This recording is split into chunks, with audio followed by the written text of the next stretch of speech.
Bienvenue à cette session d'information consacrée à l'actualité au Cameroun.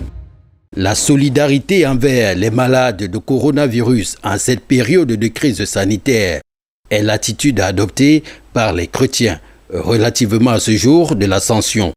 Tel le message délivré par l'abbé Évaristus Akem lorsqu'il célébrait la bonté de Jésus-Christ au ciel.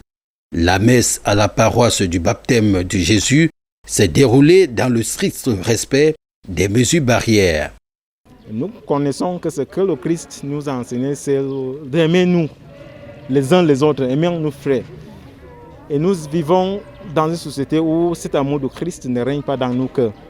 Donc j'ai pris seulement qu'en célébrant cette fête, l'ascension de notre Seigneur, que la paix du Christ règne dans nos cœurs, que la paix du Christ règne dans notre société en ce moment, et aussi que nous menons une vie de solidarité envers ceux et celles qui souffrent, et que nous restons toujours unis dans la prière et que nous restons toujours dans l'espoir qu'avec le Christ, nous allons sortir vainqueurs de ce Christ qui nous traverse en ce moment.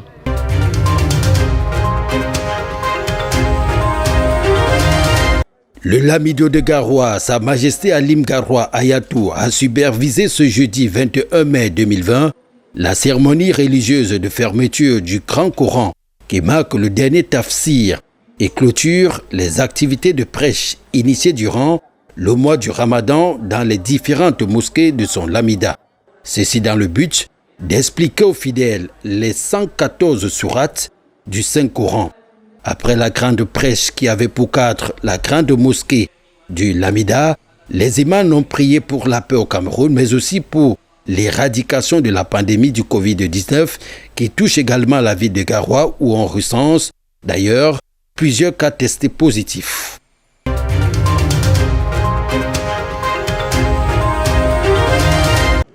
La Commission nationale du croissant lunaire informe les musulmans camerounais que la recherche de la lune devra marquer la fin du mois de Ramadan. Édition 2020 commence le vendredi 22 mai au coucher du soleil.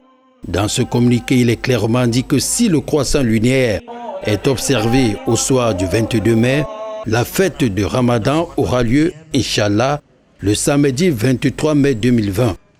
Dans le cas contraire, le mois de Ramadan sera compté à 30 jours et la fête aura automatiquement lieu le dimanche 24 mai.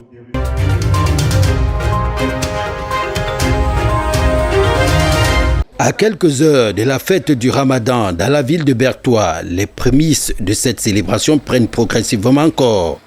Les boutiques de vêtements, de chaussures et chichia sont achalandées. Les ateliers de couture, en dépit des coupures intempestibles d'électricité, tournent à plein régime. Les couturiers sont à l'œuvre et déterminés à satisfaire la clientèle. Avec le délestage, là, on fait tout pour satisfaire les clients pour que la fête soit belle. Bon, on ne sait pas ce qui ne va pas avec les néo chez nous ici à Bertoua. Malgré tout, ça ne serait pas comme l'année passée dernière là. Mais on va faire le maximum.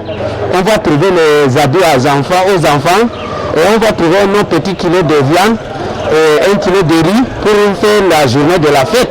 Et on remercie Dieu que la fête passe bien et on prie Dieu, les maladies qui est dans le monde entier, ça passe, ça part. La célébration de la fête du Ramadan de cette année va se dérouler dans un contexte bien particulier dû à la pandémie du Covid-19. Alors, pour limiter la propagation, plusieurs masques de protection sont en train d'être confectionnés chez les couturiers. Au marché central de Bertoua, les responsables des boutiques partenaires du ministère du Commerce ont pris toutes les dispositions pour limiter les pénuries des produits de première nécessité et la surenchère.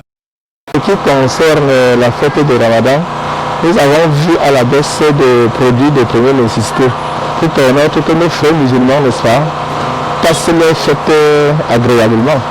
Les riz, les jeunes, les sucres, tous les prix sont cassés, comme vous constatez là. Côté spirituel, les disciples de Mahomet continuent à multiplier les séances de prière pour l'édition 2020 sous haute instruction des autorités administratives de la région de l'Est. La grande prière commune dans les différents sites n'aura pas lieu. Chaque musulman fera sa prière en famille et à domicile.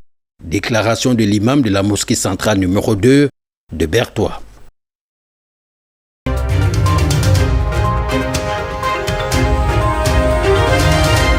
La riposte contre la Covid-19 dans le département du Mayo-Tchanaga figure parmi les préoccupations majeures de Chimène Manaouda, l'épouse du ministre de la Santé publique. Elle vient d'offrir des kits d'hygiène à la disposition des couches vulnérables, des lamidas, des communes et autres services publics de ce département pour renforcer les respects de mesures barrières. Ce matériel pourra à coup sûr aider nos populations à faire barrière contre ce virus qui est en train de ravager nos populations. Certes, le Covid-19 n'est pas arrivé dans le Mayo-Tchanaga et à Bokolo, mais nous sommes en train de nous préparer pour que ce virus ne traverse pas nos frontières. Une partie des kits d'hygiène a été remise au chef traditionnel du département pour barrer la route au Covid-19 dans les communautés et en remercie la donatrice. Et la population doit être très contente parce que nous allons lutter contre le Covid-19. Pour protéger les fonctionnaires et les forces de maintien de l'ordre dans le département, les services publics et les sous-préfectures ont été pourvus en kit d'hygiène, mais aussi les thermoflash pour mesurer la température des visiteurs.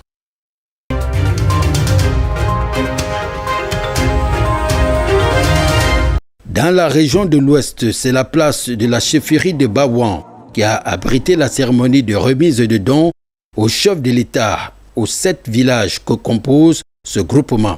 Il s'agit de quelques denrées pour soutenir les populations qui, malgré les mesures d'assouplissement, ont réduit leurs activités du fait de la pandémie du Covid-19. À côté de ces denrées, les populations ont reçu des cache-nez. Parmi les intervenants du jour, le préfet des Hauts-Plateaux, le chef supérieur Baouan, Sa Majesté Ndassi Nenkam, l'adjoint au maire André Kouache et les élites. Tous ont remercié l'illustre donateur en lui sollicitant les moyens pour achever le bitumage du tronçon Baouan-Bamendjou. Nous ne manquerons pas de profiter de cette occasion pour adresser encore nos remerciements au chef de l'État pour les multiples réalisations qu'il a bien voulu faire dans notre groupement. Le premier merci a été celui de la route qui aujourd'hui a été engagé partiellement et dont nous avons un réel espoir que le chef de l'État permettra qu'une fois de plus ce bitume soit terminé. Nous sommes heureux à recevoir ce don et nous voulons ici témoigner notre profonde gratitude au chef de l'État, non seulement pour ce don social, mais pour son message d'hier à la veille de la célébration de l'unité nationale, un message qui a été centré sur le respect des prescriptions des mesures barrières.